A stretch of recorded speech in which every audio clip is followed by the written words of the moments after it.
maybe I can break that down and explain the structure or the role of experts by experience. And I don't put that in quotation marks because it's not true that they're experts.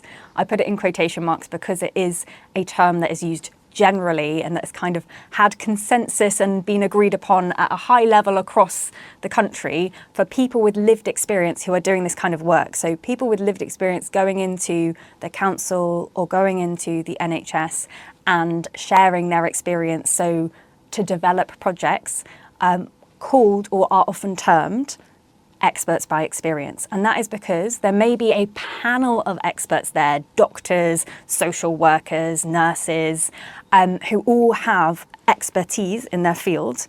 However, the voices that we are amplifying and empowering are those who are actually experts in what's happening on the ground, experts by experiencing what it is like to have a mental health condition and to be treated or seek support for that.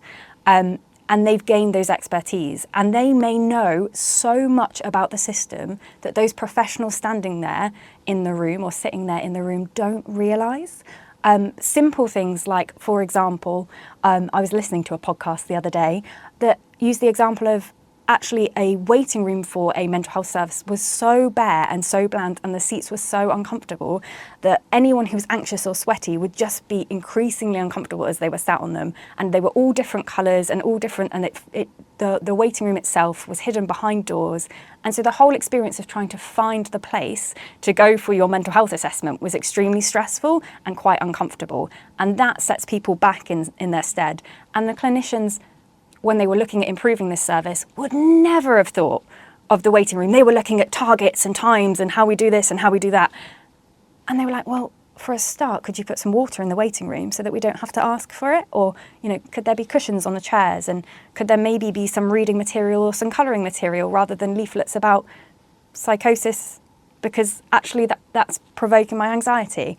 And all of this little bits of feedback are the blind spots in when people create services without lived experience that only people with lived experience can share.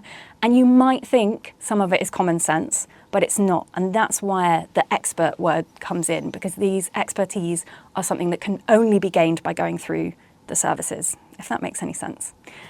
So experts by experience are what we call the people in our lived experience network that go into workshops and go into meetings alongside, we call them statutory services, so the NHS or the council, to share their expertise in what it's like to experience the service they're providing.